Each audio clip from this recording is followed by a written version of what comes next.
আপনার এটা মানাইছে ভালো। যদি নাও চান তাও এখন আমি পাশে থাকি। রেইনকোটের কথা আমার কইসলাই, আমি এই সপ্তাহে তোমাদের সামনে রেইনকোট নিয়ে হাজির হয়েছি।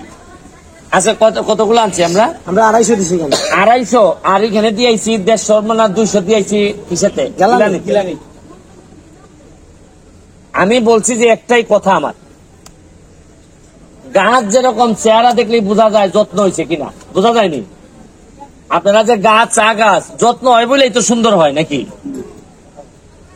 আমি আরো 4.5 বছর এমপি আছি, যদি কোনো আল্লাহর যদি কোনো বা উপরওয়ালার যদি কোনো কি না থাকে, 4.5 বছর পরে যখন আমি চলে যাব এমপি থেকে, তখন আমি দেখে যাইতে চাই গাছ যেভাবে যত্ন হইলে সুন্দর হয়, আমার চা বাগানের মানুষদের চেহারাও যেন যত্ন হয়েছে।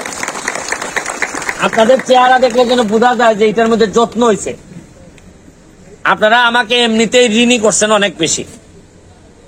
আমার সবচেয়ে ভালো লাগার জিনিসটা হচ্ছে গিয়ে যে এমপি হিসাবে কি দিলাম না দিলাম পরে, কিন্তু মাত্র 4 মাসে এই পর্যন্ত 4 বার এসে আপনাদের কাছে দাঁড়াইছি আমি এসে। আপনারা তো এখন অন্তত তো বলতে পারেন যে আমাদের এমপি কেটা, এমপি আসে তারে 2টা কথা বলা যায়। আমরা চাইবো যে আপনি আমাদের পাশে থাকুন। আপনি যদি নাও চান তাও এখন আমি পাশে থাকি। না স্যার, আমরা চাইবো স্যার। না, তোমার ভোট দিচ্ছি এখন আর পাশে থাকতো না তাও হবে না, কারণ আমি তো তোমার দিকে না, আমি তো শপথ নিছি বিধাতার দিকে, যে বিধাতা তুমি আমারে সম্মানিত করছো, এদের ভোটের মাধ্যমে আশীর্বাদ করছো, এবং তোমার দিকে তাকাই তো আমি শপথ নিছি যে যতদিন এমপি আছি আমি আপনাদেরকে দেখে রাখবো, সুখে দুঃখে সবসময় আপনাদের সাথে থাকবো, পাশে থাকবো, এটাই আমি কথা দিছি। 250 দিছি এইবার, এখন এর ভিতরে অনেকে পাবে না, কারণ 250 তো না, তো আরো বেশি তো শ্রমিক, বিশেষ করে মহিলারা। আমি কথা দিছি 24টা চা বাগান, 24টা চা বাগানের একজন মহিলা শ্রমিকও আমার এই রেইনকোটের বাইরে থাকবে না, পর্যায়ক্রমে সবাইকে দেওয়া হবে। এবং আরো কথা দিছি, তোমরা এখন অন্যান্য চা বাগানে আত্মীয় স্বজন আছে না নি? তোমরা ওই মৌলভীবাজার সিলেট আছে না, ফোন করে কইবা কি গো রেইনকোট পাইছস নি? আমরা তো পাইছি। দেখবাই না এরা জ্বলতে জ্বলতে মরবো। কইবা যে আমের চারা পাইছস নি? আমরা তো পাইছি। এরপরে দেখো না ওই এলাকার নেতারে কিভাবে দৌড়ানি তুলা এরা। হ্যাঁ, কইবা আরো একটা আছে, এখন যদি মেয়ে বিয়া দাও একটু বুঝা দিবাই, কইবা যে আরে ব্যারিস্টার সুমন আমার এমপি, অত পাতলা করে দিতাম না, ভালো করে ছেলে নিয়ে আসো। হ্যাঁ, মেয়ে আনতে গেলেও, বিয়েতে আনতে গেলেও কইবা বুঝা আনবো, ভালো মেয়ে ছাড়া আনতাম না, ছেলেরেতে বিয়া করাইবাই। কারণ মনে রাখবাই আমি আছি, যার কেউ নাই তার আপাতত, যার মা নাই, যার বাপ নাই, মনে রাখবা ব্যারিস্টার সুমন আছে। ব্যারিস্টার সুমন মাল বানাইতে আসে নাই, তোমাদেরকে সুখী করতে আসে। আমি তোমাদের কাছে অনেক বেশি কৃতজ্ঞ। সারা জীবন তোমাদের জন্য গোলামি করলেও আমার কম হয়। আমি এত কৃতজ্ঞ। আমি আমার মার কাছে যেভাবে কৃতজ্ঞ, আমার মা জন্ম দিছে আমার পেট থেকে, আর তোমাদের কাছে কৃতজ্ঞ তোমরা আমার এমপি হিসাবে জন্ম দিছো। এই ঋণ পরিশোধ করার না, শুধু আশীর্বাদ করবে যে প্রতিটা দুঃসময়ে সুসময়ে যেন আমি তোমাদের পাশে থাকতে পারি। তোমাদের অনুষ্ঠান আচার, তোমাদের মন্দির, তোমাদের রাস্তা, এই যে কালকে একদিনে গিলানির রাস্তাটা করে দিছে, ওই যে এই মন্দিরের মধ্যে যে ঢুকে যে রাস্তাটা দেখো গানঘরের সামনে একদিনে রাস্তা করে দিছি। নিজাম চৌধুরী কইছে কইরা দাও, কইরা দিছে একদিনে। আজকে তোমরা আশ্চর্য হবা, 4 দিনের মধ্যে 70 লাখ টাকার খালি রাস্তার কাজ চলতেছে সোনারঘাটে আর মাধবপুরে মিলাইয়া। এর মানে হচ্ছে গিয়ে কাজ কি পরিমাণ হওয়া সম্ভব এটা আমি দেখাই দিতে চাই। তাহলে এর মানে কি আগে কি টাকা আইছে না? আগে কি নেতা ছিল না? না, আগে কি এমপি ছিল না এলাকায়? আগে কি মন্ত্রী ছিল না এলাকায়? তাইলে ভাই, তাইলে রে ভাই, কেন রে ভাই মাসের পর মাস, কেন রে ভাই বছরের পর বছর আগুনে পুরাইলা, রোদে পুরাইলা, আর বৃষ্টিতে ভিজাইলা? এইটা আর বেশি দিন না, তোমাদের ছেলে মেয়েরা প্রশ্ন তুলবে আর কিছুদিন, প্রশ্ন তুলে বলবে যে কেন আপনারা আমাদের ভোট নিয়ে আমাদেরকে এত নির্যাতন করলেন। জননেত্রী শেখ হাসিনা তো কোনোদিন শ্রমিক ভাই বোনের জন্য চাইলে সবই দেয়, কিন্তু আমাদের নেতারা মধ্যখানে আইসা খালি পাতলা মারে।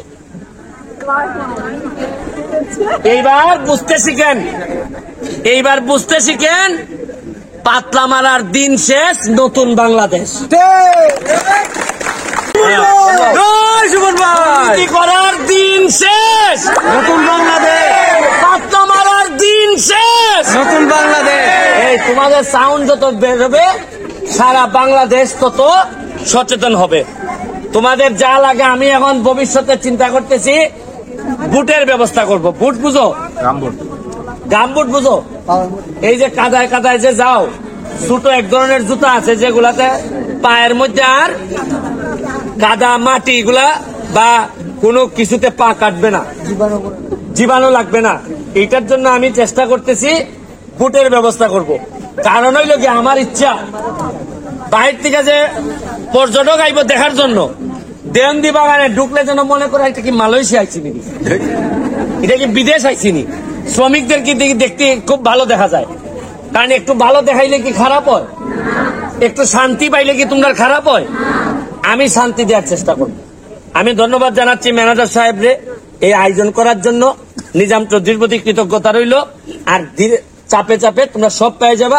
চারা গাছ কত দিছো? আম গাছ এখানে আমরা আম গাছ দিছি 500 500 দিছি, এর আগেও দিছি 500 1000-এর মতো। হ্যাঁ, কিছুদিন আগে যে আপনি চাল দিচ্ছেন, এই চালটাও দেওয়ার চেষ্টা করছি। গাছগুলা চেষ্টা করবা দেওয়ানদি বাগানের সবাই যেন আম গাছটা পায়, এটা চেষ্টা করবা। যদি লাগে আনাইয়া সব গাছগুলা লাগাইছো যেগুলা দিছিলাম, যত্ন করো নি না।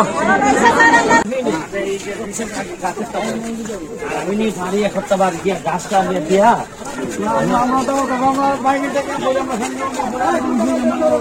প্রিন্সিপাল সাহেবকে ডাকছি। এটা আপনি নি? জি আমি। হ্যাঁ, বালানি গো, ভালো আছেন নি? এই যে আমি যে কইছিলাম, এখন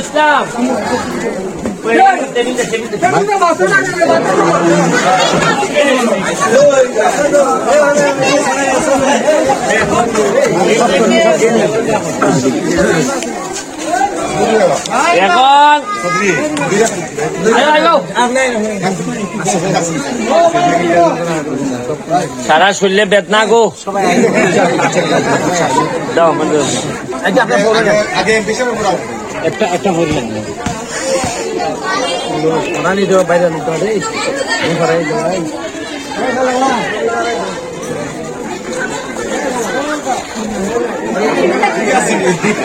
ভাই আপনার এটা মানাইছে ভালো। হ্যাঁ, মানাইছে।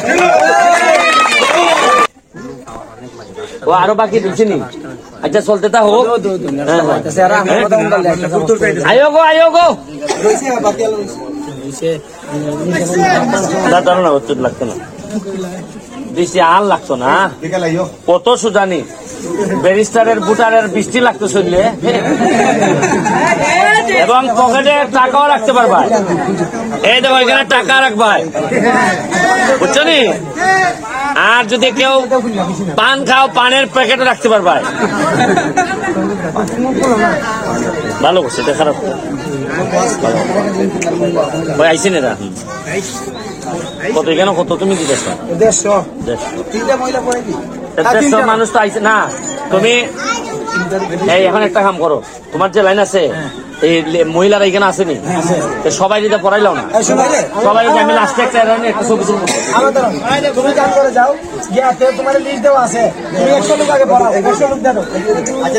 এরা হাতে লাও ছেলে এরা বুঝে নিব ফুট করে।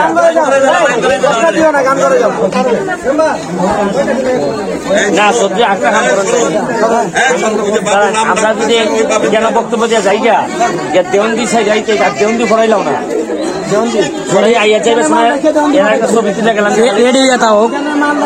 তোমার রেডি দিতে সময় লাগবো তো। রেডি আইসে নি, লোক আইসে নি না, আইসে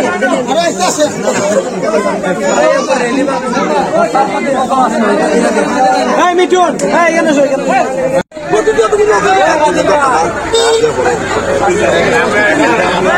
না না আপনি একবার দেখুন মালিকে দিব পয়লা লাও গো, পয়লা লাও।